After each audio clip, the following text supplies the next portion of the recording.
5월은 가정의 달입니다. 세상에서도 가정의 달이라고 그러고요. 우리 교회에서도 가정의 달로 지킵니다. 5월 가정의 달, 우리가 한 달 동안에 함께 묵상하고 은혜 받을 이번 달의 주제는 오른쪽 현수막에 나온 것처럼 심은 대로 거두리라 합니다. 심은 대로 거둔다. 자, 이 말이 성경에도 있습니다. 갈라디아서 6장 7절의 말씀 한번 같이 읽어볼까요? 스스로 속이지 말라. 하나님은 업심여김을 받지 아니하시나니 사람이 무엇으로 심든지 그대로 거두리라. 아멘. 그렇습니다. 심은 대로 거둔다. 이것은 만고의 진리일 겁니다. 우리 속담에도요, 콩 심은 데 콩 나고 팥 심은 데 팥 난다는 말이 있어요. 당연하다는 거죠. 심은 대로 거두는 거예요. 그러므로 오늘 내가 거둔 열매는 내가 어제 뿌린 씨앗의 열매인 겁니다. 우리 인생은 이렇게 심은 대로 거두는 그런 인생의 법칙 속에 살아가고 있어요. 그러므로 우리가 무엇을 심을 것인가라는 것은 무엇을 거둘까라는 것보다 더 중요하고 앞섭니다. 정말 내가 거두고 싶은 것이 있다면 심어야지요. 심지도 않는데 거둘 수는 없다라는 거죠. 오늘 내가 거둔 열매는 어제 내가 뿌린 씨앗의 결과이기 때문입니다. 특히 오늘은요, 자녀 축복 주일입니다. 자녀를 축복하는 그러한 주일인데, 우리 자녀들을 키워가면서 우리 부모가 자녀들에게 무엇을 심느냐가 결국은 우리 자녀들의 앞길에 중요한 역할을 합니다. 특별히 아이가 태어나고 자라는 그 가장 중요한 그때를 책임지는 부모로서 우리가 이 아이들에게, 자녀들에게 무엇을 어떻게 심느냐가 앞으로 이 아이들이 살아갈 그의 미래에 굉장한 영향력을 미치게 되는 것이죠.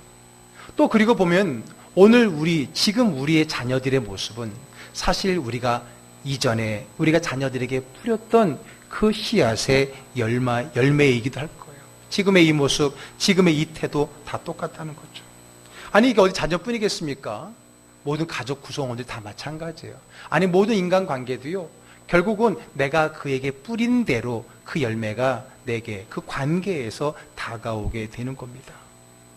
우리 가족들은 다 우리가 뿌린 씨앗의 열매로 자라갑니다. 그러므로 우리가 가족에게 무엇을 기대하기 전에 먼저 내가 어떤 씨를 뿌릴 것인지를 우리는 심사숙고해야 될 것입니다. 자, 오늘 함께 읽었던 본문은요, 출애굽의 영웅이었던 그 모세가 태어나는 그 탄생 때의 이야기를 우리에게 들려주고 있습니다. 모세는 이스라엘 민족이 애굽의 노예로 살아가고 있을 때에 레위 사람의 가정에서 태어나게 됩니다. 그의 아버지는 아브람이 아니라 아므람이고요. 그의 어머니는 요게벳입니다. 그 레위 지파의 두 부부 사이에서 태어난 아기인데, 근데 그가 태어날 때에 그들이 애굽 땅에서 큰 핍박과 어려움을 겪을 때입니다. 처음에 요셉이라는 사람을 통해서 이스라엘 사람들이 애굽에 와 살았는데, 처음에는 그 요셉이 총리였기 때문에 좋은 땅에서, 좋은 환경 속에서 좋은 대접을 받으며 잘 살 수 있었어요. 그런데 시간이 흐르면서 그들이 많아지고 강해지다 보니까 그것을 두려워하는 애굽의 왕들에 의해서 점점 그들은 노예로 전락해 가게 되는 거예요. 노예로서 그들을 핍박하는데도 불구하고 그들의 수가 줄지 않고 더 강해지자 이제는 그 애굽의 왕들이 더 극단의 조치를 취하게 되는데, 히브리인들, 이스라엘 사람들이 히브리인으로 불렀거든요. 히브리인들이 아기를 낳을 때에 아들이면은 죽이고 딸이면은 살려주라는 거예요. 몰래 산파들에게 시켰죠. 근데 산파들이 그걸 감당하지 못합니다. 아니, 믿음으로 그렇게 하지 않지요. 그래서 그것이 잘 안 됐어요. 그래서 어떻게 합니까? 이젠 대놓고 아들이면 나일강에 던져 물에 빠뜨려 죽이라라고 하는 엄한 명을 내리게 되는 겁니다. 여러분, 어느 부모가 자기 자녀를 낳자마자 아들이라는 이유로 물에 빠뜨려 죽일 수가 있겠어요? 그러나 만약에 그 명을 거역하게 되면 그 아이뿐만 아니라 그 이전에 태어났던 모든 아기도 다 죽인다. 그런 엄한 그 명을 가지고 그들을 핍박할 때에 이 모세가 태어났다라고 하는 거예요.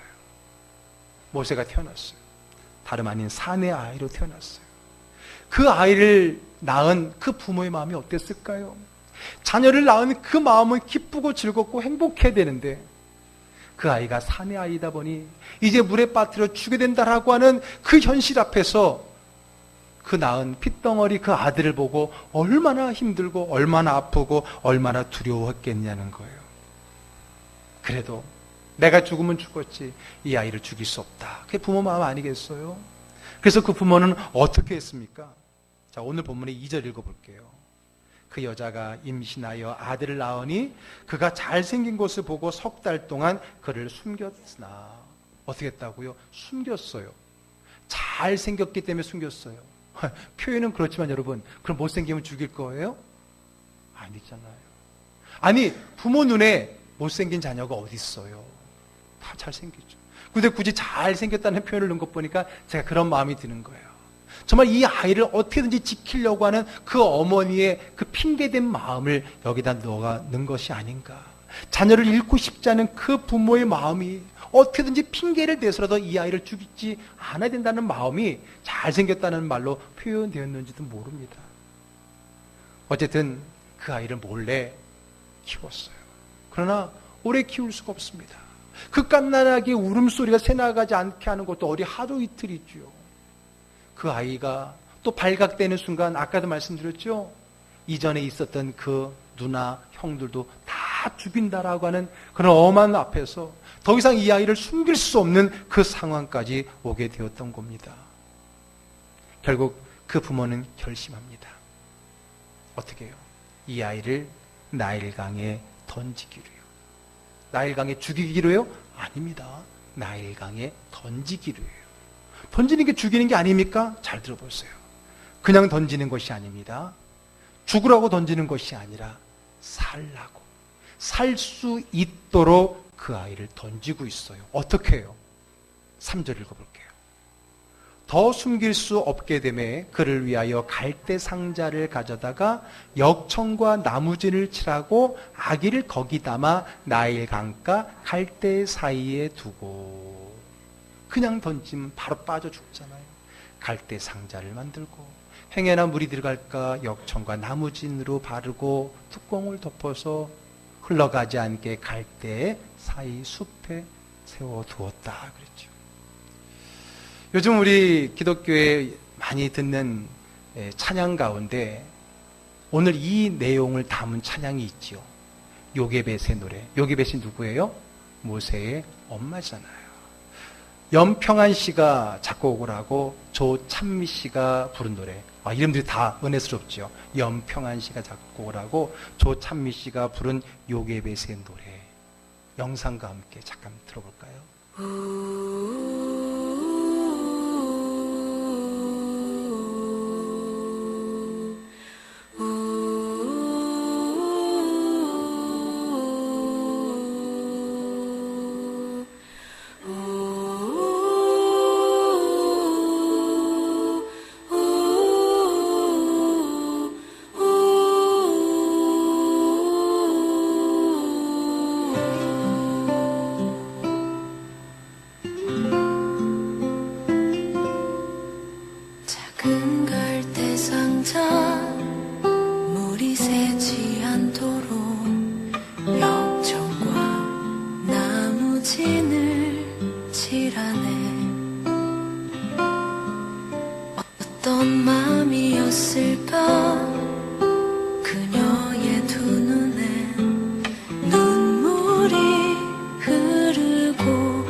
주저앉아 눈물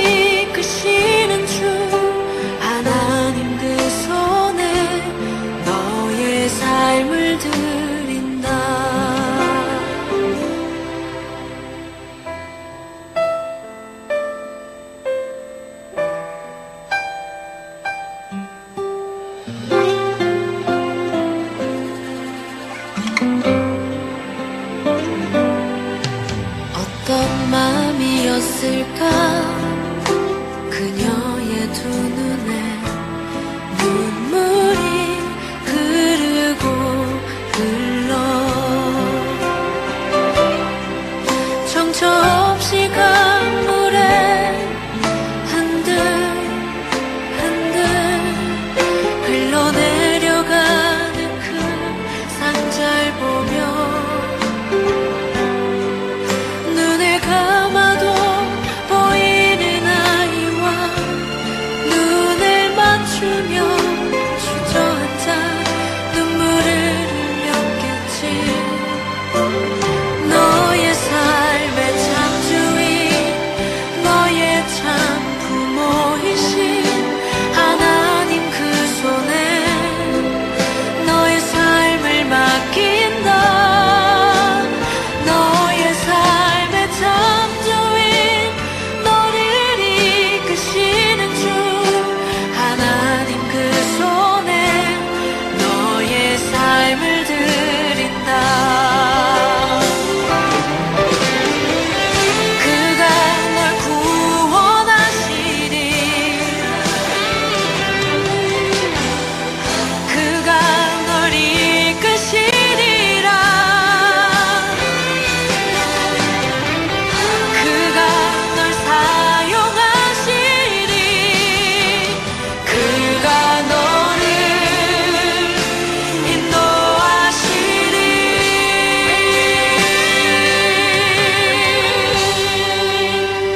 너의 삶의 참주인 너의 삶의 참주인 너의 참 부모이신 하나님 그 손에 너의 삶을 맡긴다.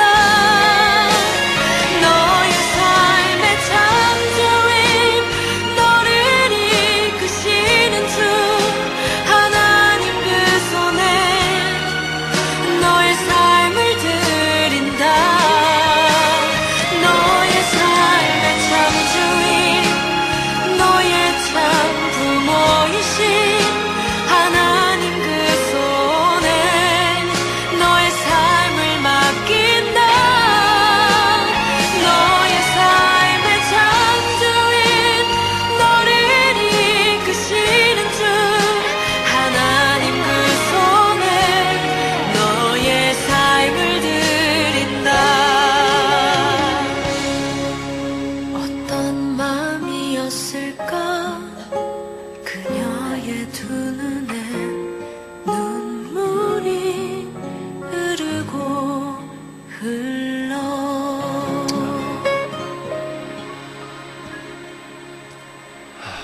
참 여러 번 영상을 받고 찬양을 듣지만은 들을 때마다 참 가슴에 감동이 맺히는 그러한 영감 있는 찬양인 것 같아요. 여러분, 저 부모된 마음으로서 이 찬양을 불렀을 때는 그래도 뭔가 의미가 있겠죠.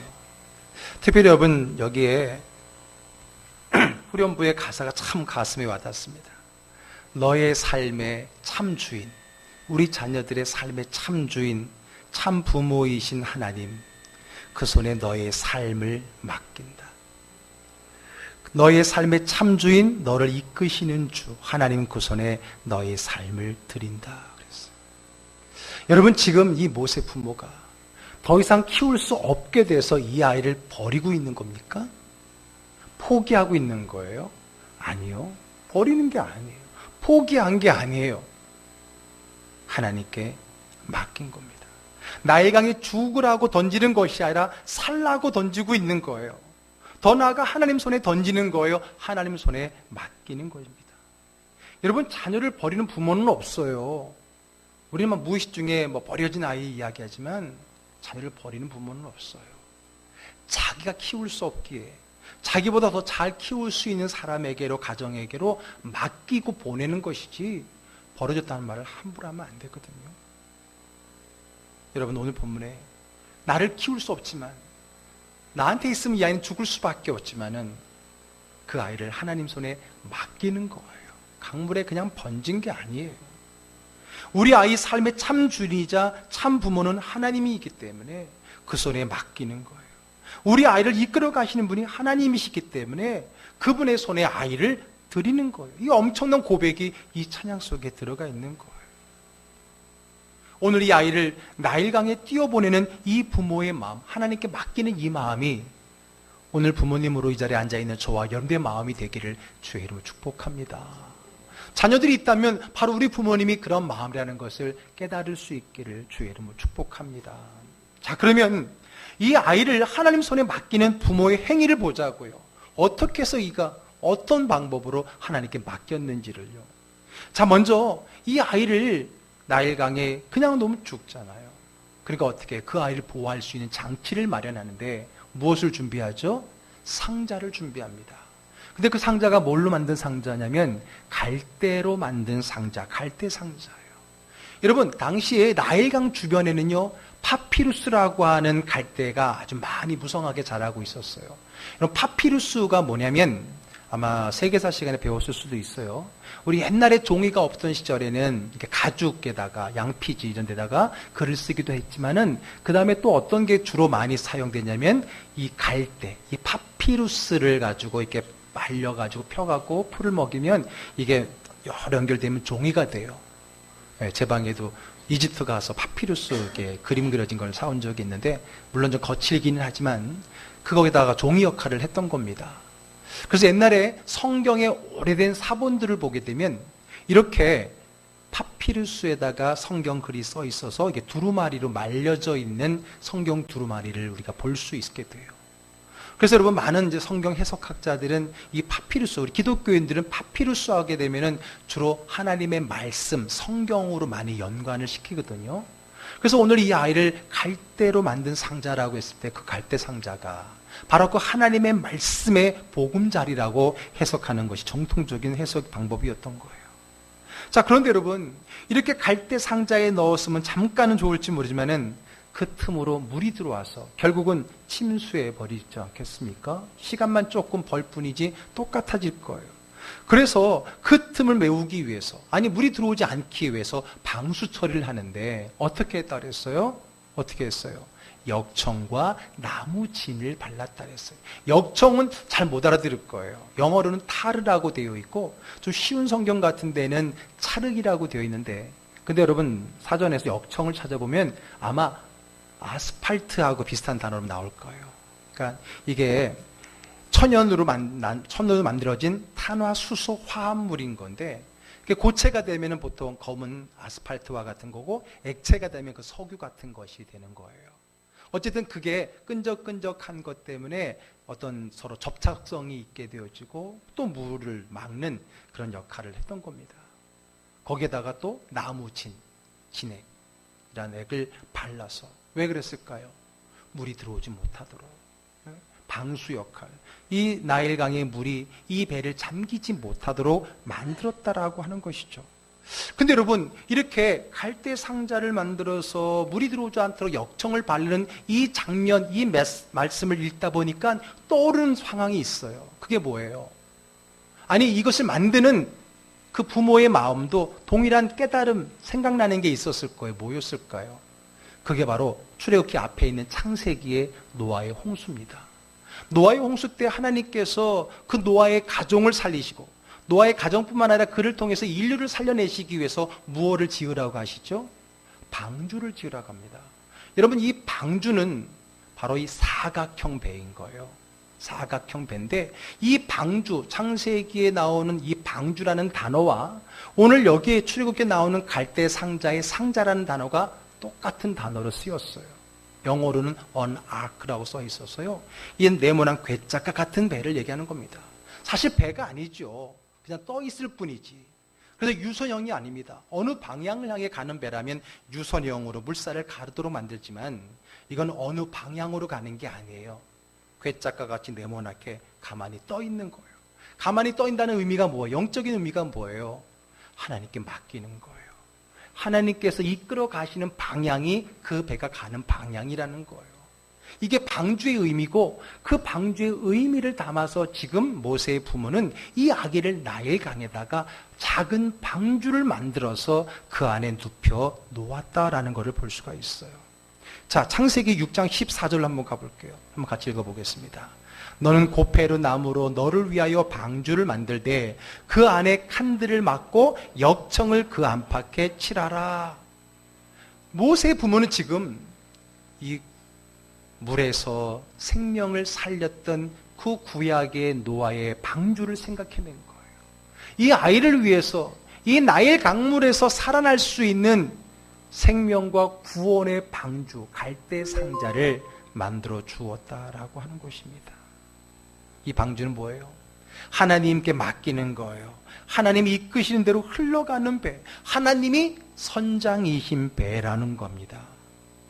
그 방주가 홍수의 심판에서 노아의 가족을, 인류를 살리시고 구원하셨던 것처럼 내 사랑하는 아들, 내 손에 더 이상 있을 수 없는, 내가 살릴 수 없는 이 아이를 하나님께 맡깁니다 하며 작은 방주 위에 누워놓았다는 거죠.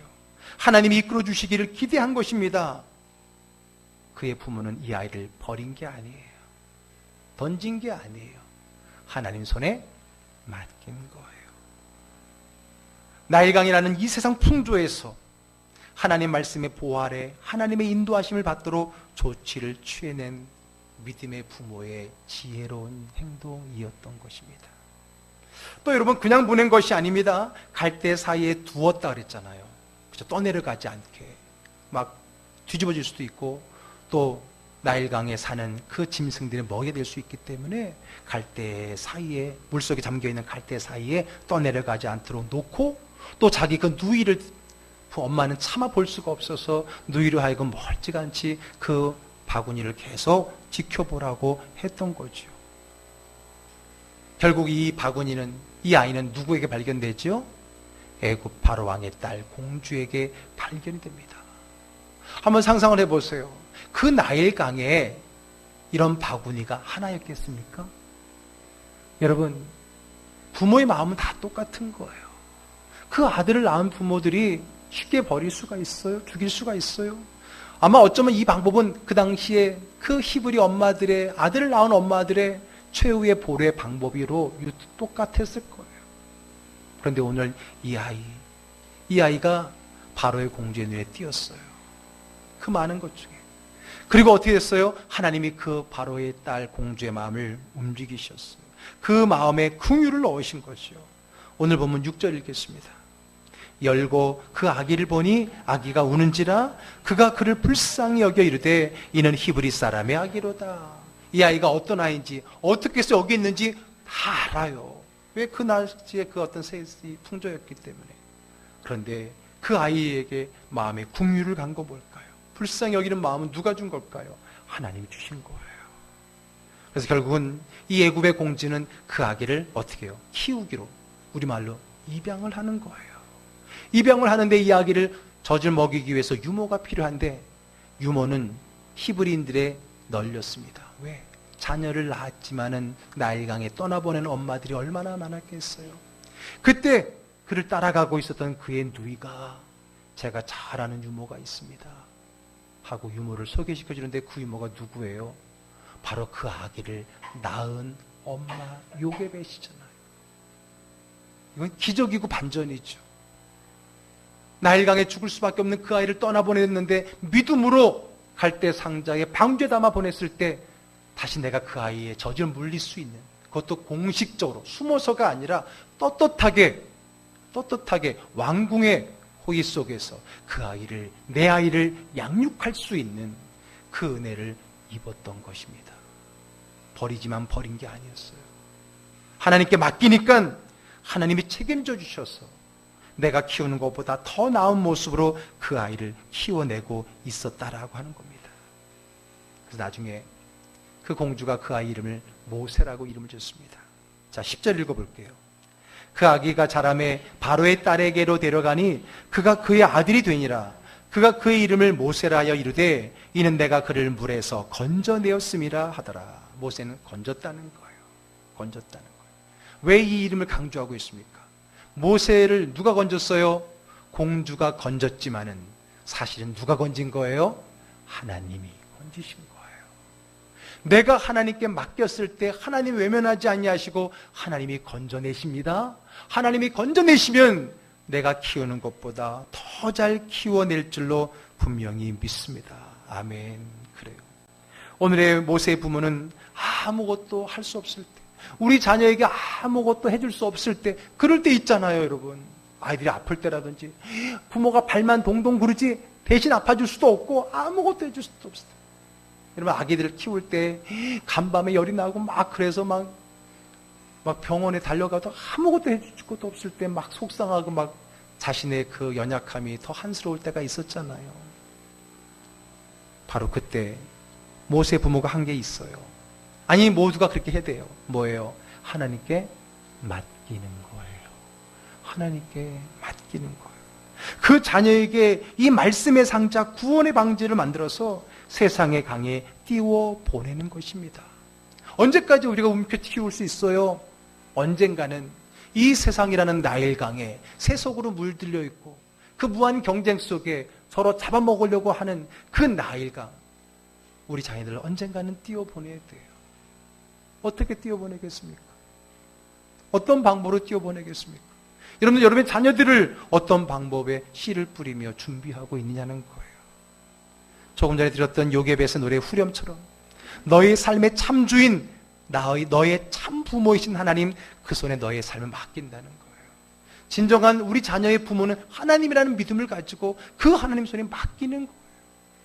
너의 삶의 참주인, 너를 이끄시는, 우리 자녀를 이끄시는 주 하나님, 그 손에 내 자녀의 삶을 드린다. 오늘 이 요게벳의 노래처럼, 이 모세의 부모의 그 고백처럼, 결단처럼 우리가 그렇게 우리 자녀들을 믿음으로 씨를 뿌려내야 된다는 겁니다. 그랬을 때 하나님이 지키셨고, 하나님이 인도하셨고, 하나님이 건져내셨고, 하나님께서 그를 쓰시는 줄로 믿으시기를 바랍니다. 아멘. 그래요. 그런 의미에서 오늘 모세의 부모는요, 이 아이를 위해 믿음의 큰 씨를 뿌렸고, 그 씨를 인해 모세는 구원의 큰 열매를 맺을 수가 있었습니다. 그렇다면 오늘 저와 여러분, 부모된 저와 여러분들은 여러분의 자녀들을 위해서 무슨 씨를 뿌리고 있습니까? 그동안에 어떤 씨를 뿌려왔습니까? 앞으로는 어떤 씨를 뿌리시려고 합니까? 왜? 뿌린 씨가 열매가 되기 때문에 그렇습니다. 뿌린 것을 거두는 것이지 뿌리지 않는 것을 거두는 일이 없기 때문에 그렇습니다. 그저 나일강이라는 세상에서 물 흐름을 잘 타고 남들보다 빠르게 내려가고 튼튼하게, 정말 멋진 유람선, 페리오 혹은 쾌속총 막 이런 거를 만들어주기 위해서 혈안이 되어 있는 부모들이 얼마나 많은 줄 몰라요.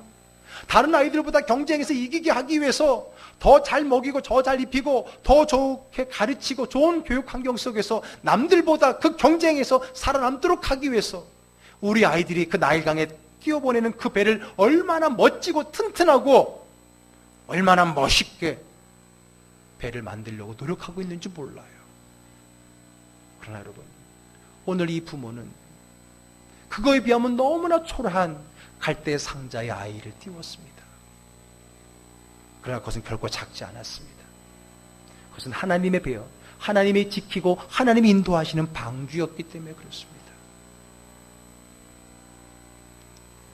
모세는 갈대 상자, 방주에 그 아이를 믿음으로 태웠을 때에 하나님께 맡겼던 거고 하나님의 인도를 구했던 것입니다. 그럼 우리는 어떻습니까? 여러분들은 어떻게 자녀의 씨를 뿌리고 있습니까? 남들보다 맛있는 음식, 좋은 옷 입혀주고 좋은 학원 보내고 좋은 환경에서 아이가 스트레스 받지 않고 경쟁에서 살아남도록 하는 데만 혈안되어 있지는 않습니까? 언제부턴가 공부만 잘하면 모든 것이 용납되는 시대, 그런 시대가 되어버리지는 않았습니까? 혹은 건강하기만 하면 돼, 착하기만 하면 돼, 성실하기만 하면 돼. 물론 그렇습니다. 그러나 여러분, 그것은 세상의 가르침과 다르지 않습니다. 공부만 잘하면 돼요? 건강하기만 하면 돼요? 뭐 오래 살려고 이 땅에 온 거예요? 착하기만 하면 돼요? 성실하기만 하면 돼요? 물론 그런 것은 굉장히 중요한 항목입니다. 덕목이지만은 그것보다 더 중요한 게 있지 않습니까? 우리의 진정한 우선순위는 믿음 아닙니까? 내가 하나님을 모른다면 모르겠지만은 내가 하나님을 알고 하나님을 믿는다라고 말하면서도 여전히 우리 자녀들의 가치관 속에 그 하나님의 우선순위가 없다라고 한다면은 여러분들이 믿음이 없거나 잘못 가르친 거예요. 여러분들이 아직 하나님이 누군지 모르고 하나님을 제대로 만나지 못했거나 그럼에도 불구하고 아직 자녀들에게 믿음의 우선권을 주지 않고 있다라고 한다면 여러분들이 나쁜 부모가 되는 거예요. 여러분들이 우리 자녀에게 무엇을 심고 있느냐를 한번 보시기 바랍니다. 왜 우리 자녀들이 늘 믿음의 우선순위가 없어요? 믿음이 중요한 건 아는데 우선순위는 밀려 있잖아요. 공부에 밀려 있고 세상에 밀려 있을 때가 많아요. 심지어는 여러분 며느리 사위를 보를 때도 믿음이면 돼 그래 놓고요 그 뒤에 따지는 게 사실 더 앞서 있어요. 믿음이면 돼라고 말했으면 끝이지. 그래 놓고는 학력을 보고 직장을 보고 뭐를 보고 사실 알고 보면 그게 더 앞서 있어. 믿음은 있으면 더 좋은 거 더자의 뿐인 때가 얼마나 많아요. 우리 아이들도 그러는 거예요. 공부 잘하고 착하고 말 잘 듣고 막 건강하고 그러면 좋은데 거기에 믿음까지 있으면 더 좋아. 여러분 믿음까지 있으면 더 좋아요. 부록입니까? 믿음이 왜 부록이에요? 여러분 삶에 있어서. 그게 본론이 되어야죠. 믿음이 좋은데 거기 건강하고 착하고 공부도 잘하고 뭐 그러면 더 좋아라고 말해야 되는데 세상 거 다 챙기고 거기에 믿음이 있으면 더 좋아라고 왜 믿음을 항상 우선순위에서 빼냐는 거예요. 여러분 자녀들이 말을 안 듣는다고요? 우리 부모의 이 믿음의 행위에 잘 안 따라준다고요? 잘 생각해 보세요. 정말 안 따라주는 걸까요? 이유가 있어요. 여러분들이 너무나 많은 걸 요구하고 플러스 믿음을 요구하니까 안 듣는 거예요. 만약에 믿음이 제일 중요하다 여기고 다른 건 다 안 해도 좋아. 오직 믿음 생활만 잘해라고 말해보세요. 우리 아이들 너무 잘할걸요? 얼마나 좋아요. 그거 하나만 잘하면 된다는데. 근데 여러분들은 그 믿음보다 다른 걸 더 앞세워서 압박하고 그 중에 믿음까지 잘해주길 원하니까 우리 아이들은 싫은 거예요. 이건 자녀들만이 아니에요. 믿지 않는 가족들도 마찬가지예요. 여러분 믿음 하나가 제일 중요하다 여긴다면 그 믿음 하나에 모든 것을 걸어보세요. 할 수 있어요. 안 믿는 남편 교회 나와줄 수 있어요. 근데 요구할 거 다 요구해놓고 믿음도 요구하니까 안 되는 거예요. 그렇지 않습니까? 물론 자식 이야기를 어떻게 일방적으로 다른 가정의 이야기를 말할 수 없다는 건 저도 잘 알고 저도 뼈저리게 느끼고 살고 있는 사람입니다만 그럼에도 불구하고 우리가 정말 내가 다른 거 다 포기하고 믿음 하나만 붙든다는 마음을 갖는다면 못할 게 뭐가 있어요. 물론 내 손에 벗어나서 성인이 되어서 그들의 책임이지만 적어도 내 안에 지금 내 집에서 같이 있다라고 한다면 적어도 그 부분만큼은 우리가 할 수 있는 것이 부모의 역할 아니겠습니까? 근데 그렇지 않다는 것은 어쩌면 우리가 우리 자녀들에게 믿음을 우선시하지 않았기 때문이에요. 믿음도라고 말했을 뿐이었기 때문이라는 거죠. 우리가 무엇을 심느냐에 따라서 우리 아이들이 그 열매를 거둔다고 할 때 여러분들은 어떤 열매를 원합니까? 그것에 따라 우리가 심는 씨도 달라야 되잖아요. 이번 달의 주제였던 갈라디아서 6장 7절의 말씀 6절의 말씀 다음 7절의 말씀 8절 말씀을 읽어볼게요. 자기의 육체를 위하여 심는 자는 육체로부터 썩어질 것을 거두고 성령을 위하여 심는 자는 성령으로부터 영생을 거두리라. 아멘. 이 만고의 진리를 알고 있는데 지금은 몰라. 심을 때는 몰라. 그러나 나중에 추수 때가 될 때에 그때 판가름 날 때가 있잖아요. 그때는 늦잖아요. 우리 아이들에게 무엇을 심을 것인가? 제가 처음에 개척을 했을 때 여러분 개척교회에 뭐가 있었겠어요? 담임 목사도 사례 못하는데 사례비 못 드리는데 근데 어느 정도 쭉 되고 나서 저는 바로 두 번째 해인가 세 번째 해부터 바로 교육전사님 모셨어요. 왜요? 우리 아이들이 중요하기 때문에. 몇 명 안 된다고요? 몇 명 안 되더라도 그 한 명 한 명은 선화보다 귀한 영혼인데 이 아이들 우리 교회가 어느 정도 성장할 때까지 기다려주나요? 아니에요. 이 아이들은 빨리빨리 자라가고 그 청소년 시기가 금방 지나가 버려요. 그 중요한 시기에 우리 형편 따라서 그 아이들에게 아무런 영적인 꼴도 먹여주지 못하고 아니에요. 그래서 저는 개척하고 바로 교육조사님 모셔서 우리 아이들 양육에 집중했어요. 왜? 그게 중요하니까.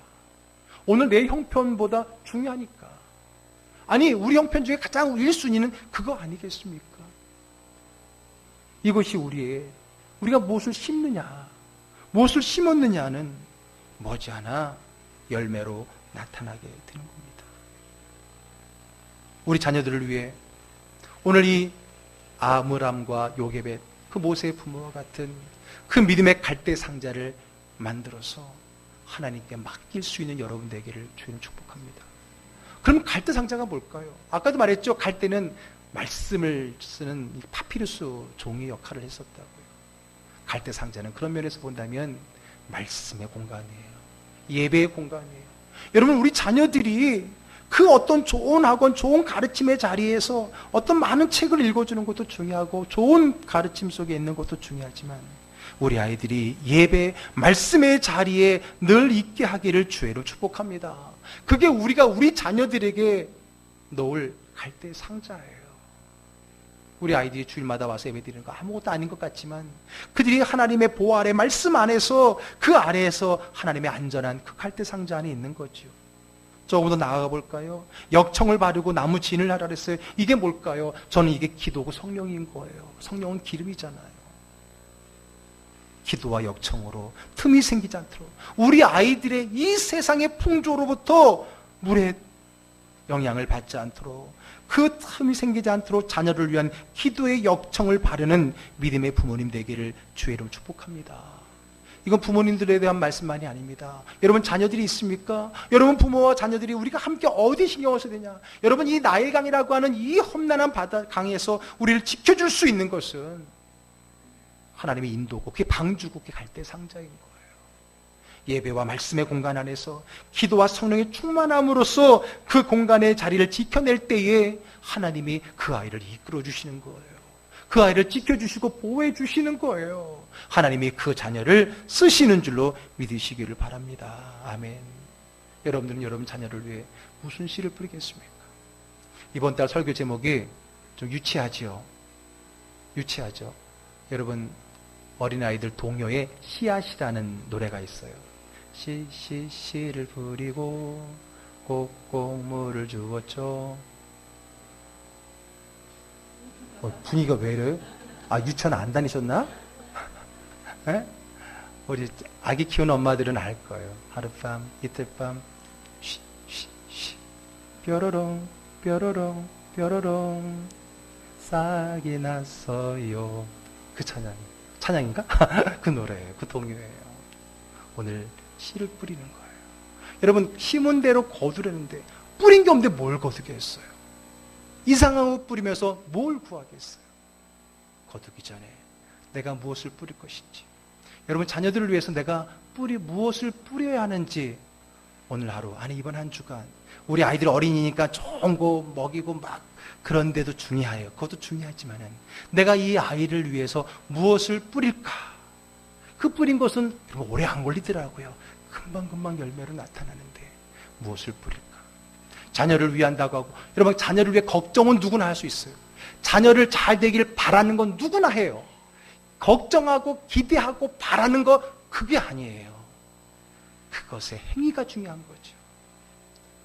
이번 한 주간 여러분 자녀들을 위해서 좋은 데 데려가고 멋있는 것도 꼭 사주세요. 그러나 우리 자녀들을 위해 기도의 씨를 뿌려보세요. 아멘. 아멘. 그래서 이번 주간에는요, 가족을 위해서 기도의 씨를 뿌리는 작정 밤기도회가 진행될 거예요. 자녀를 위해서, 자녀를 위한다고 하면서, 자녀가 잘 되기를 바란다고 하면서 가만히 있으면 안 되죠. 기도의 씨를 뿌리세요. 아이들에게 말씀의 씨를 뿌리세요. 예배의 공간을 자꾸만 허락해 주어야 돼요. 왜 이렇게 핑계가 많어? 왜 이렇게 핑계가 많아? 아이들이 그런 핑계 대지 못하도록 다른 건 다 용납해줘도 이것만은 안 된다는 철저한 믿음의 원칙을 세워서 우리 아이들이 내 곁을 떠나기 전에 갈대 상자라는 그 영적인 보금자리가 있게 되기를 바랍니다. 가르쳐야지요. 뿌려야지요. 우리 아이들을 위해 기도의 씨를 뿌리고 또 우리 아이들을 위해 물질도 심어야지요. 우리 아이들에게 말씀도 심어야죠. 왜? 그 심은 것이 우리 아이가 내일 얻게 될 열매가 되기 때문에 그렇습니다.